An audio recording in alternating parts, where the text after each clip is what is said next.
Very good morning all of you. बच्चों, हमने last period में लेसन 9 नवम पाठः शब्द भगिनी का अभ्यास किया था, जो हमने आधा किया था। आप सबको याद ही होगा कि हम लास्ट कहाँ तक अभ्यास किया था, याद है ना? Very good. हाँ, चलो बोलो, कहाँ तक हमने अभ्यास किया था?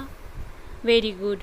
कि ये सातों के सातों राज्य जो है, अरुणाचल प्रदेश, असम, मणिपुरम, मिज़ोरम, मेघालय, नागालैंड, त्रिपुरा, ये सातों के सातों जो राज्य है वो क्षेत्र परिमाण की दृष्टि से, यानी कि चौड़ाई और चौड़ाई के हिसाब से अगर वो छोटे भी है फिर भी उसके गुण गौरव की दृष्टि से वो बहुत बड़े प्रतीत होते हैं।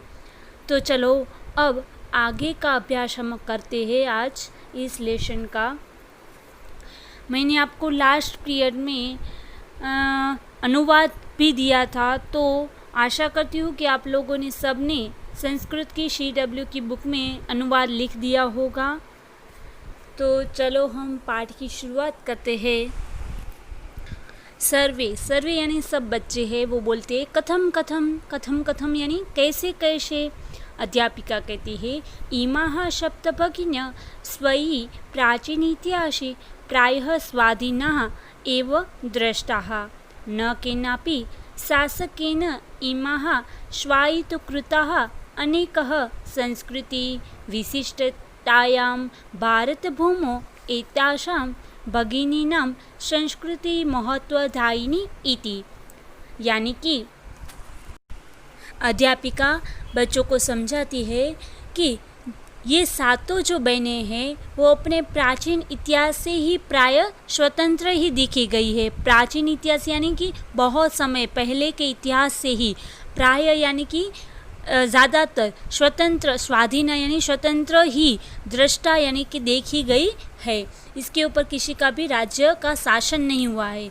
न केनापि यानी कि किसी भी राजा ने, शासकेन यानी शासन, इमा स्वायत्तकृताः यानी किसी राज्य ने इन्हें अपने अधीन नहीं किया है। अनेक संस्कृति यानी अनेक संस्कृतियों की विशिष्टता यानी कि विशेषता से युक्त भारत भूमो यानी भारत की भूमि पर एतेषाम यानी कि इस भगिना यानी कि बहनों की संस्कृति महत्वदायिनी इति, यानी कि भारत भूमि में इन बहनों की संस्कृति महत्वपूर्ण है। तब तन्वी कहती है कि अयम शब्द सर्वप्रथम कदा प्रयुक्तः, यानी कि तन्वी को एक प्रश्न होता है, क्वेश्चन होता है कि अयम शब्द यानी यह शब्द सर्वप्रथम यानी सबसे पहले, कदा यानी कब, प्रयुक्त यानी कि प्रयुक्त हुआ था, प्रयोग हुआ था, प्रयुक्त होना यानी प्रयोग हुआ था। अब तन्वी को ये सप्तभगिनी जो शब्द है वो बहुत सुंदर है, पर उसको ये प्रश्न है कि ये शब्द सबसे पहले कब प्रयुक्त हुआ था, उसने कब इस शब्द का प्रयोग होना शुरू हुआ था। अध्यापिका समझाती है कि श्रुतमधुर शब्दोऽयं सर्वप्रथम विगत शताब्दस्य 200तमे वर्षे त्रिपुरा राज्योद्घाटनक्रमे केनापि प्रवर्तितः।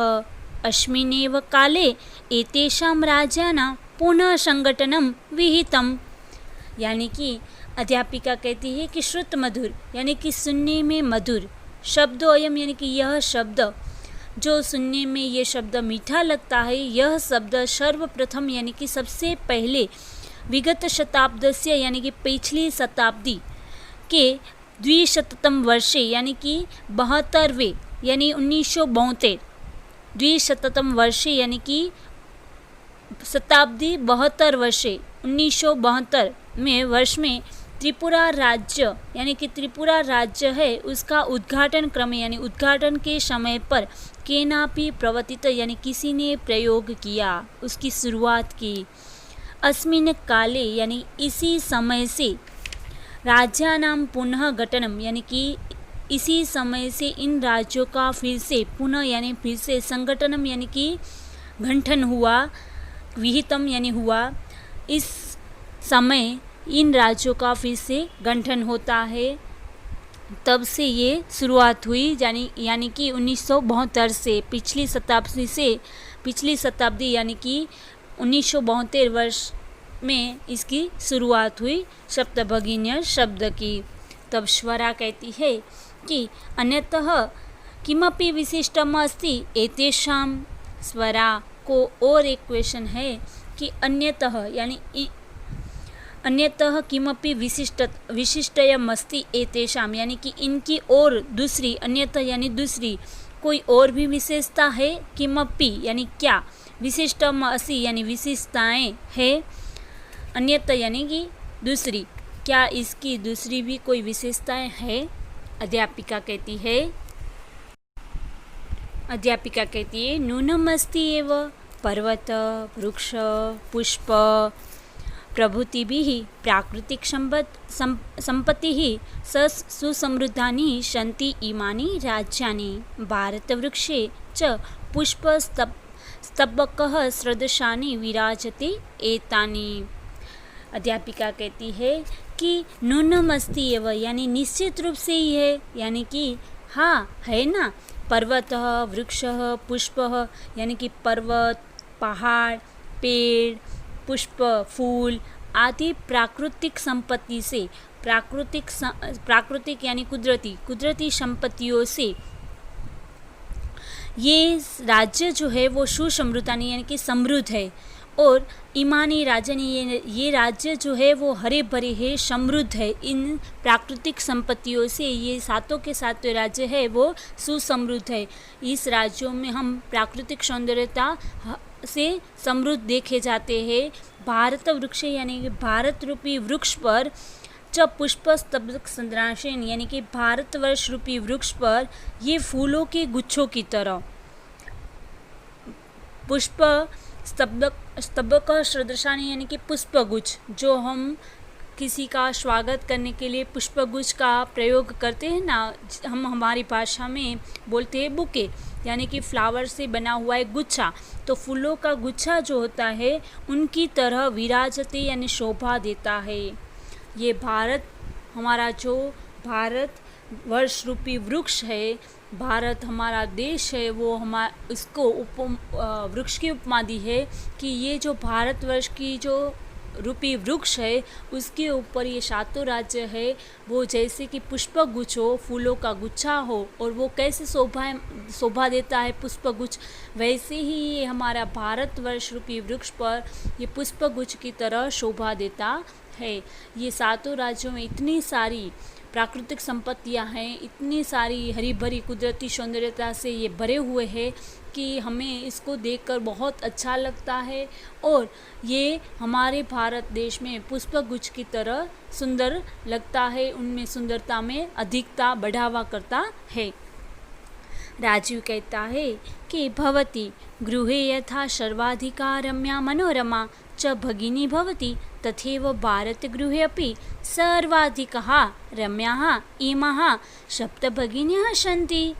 राजीव बोलता है कि भवती, हाँ ठीक है महोदय, गृहे यथा सर्वाधिका यानी कि घर पे, यथा यानी जैसे, सर्वाधिका यानी सबसे अधिक, सर्व प्लस अधिकः यानी कि सबसे अधिक, सर्व यानी सब, अधिक यानी कि सबसे अधिक, रम्या यानी प्यारी, मनोरमा यानी कि मन को अच्छे लगने वाली जो होती है सुंदर वो, भगिनी यानी बहन, भवती यानी होती है, तथैव यानी वैसे ही, भारत गृहेपि यानी वैसे ही, तथैव यानी वैसे ही, भारत गृहेपि यानी भारत रूपी घर पे, सब सर्वाधिका यानी सबसे अधिक, रम्या यानी प्यारी, इमाहा सप्त भगिनी यानी कि सबसे प्यारी ये 7 बहनें है, संति यानी है।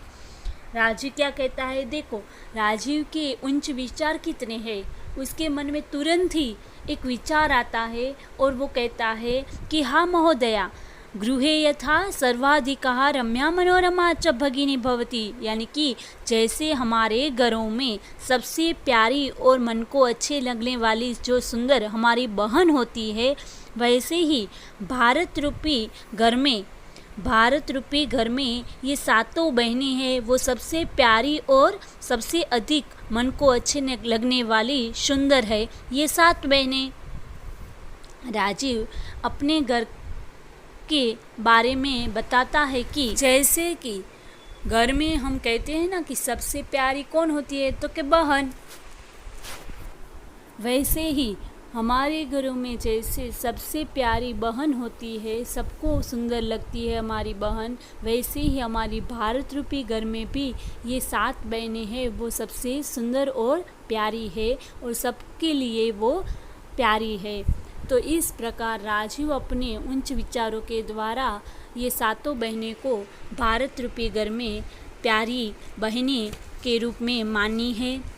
तो आज हम इस पीरियड में इस लेसन का अभ्यास यहाँ तक ही रखते हैं।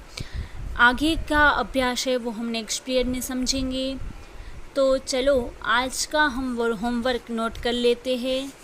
सबसे पहले आप लोग को ये जो शब्दार्थ है इस लेसन के, वो आपको संस्कृत की बुक में लिख देने हैं। इस लेसन के शब्दार्थ है वो थोड़े ज़्यादा है, इसीलिए आप लोगों ने लास्ट पीरियड में अगर आधे लिखे हैं और आधे आपको बाकी है, तो आप लोग इस पीरियड में इसके जो बाकी रही हुई जो शब्दार्थ है वो भी आपको कंप्लीट कर देने हैं। तो आप लोग इस पीरियड का होमवर्क में शब्दार्थ ये फिर से मैं आपको दे रही हूँ, ताकि किसी के भी बाकी रह गया हो शब्दार्थ तो वो पूर्ण कर सके। शब्दार्थ आपको कंपलसरी लिखने हैं, कोई भी शब्दार्थ नहीं छोड़ेंगे। इसके बाद एक्सरसाइज स्टार्ट करेंगे। Thank you.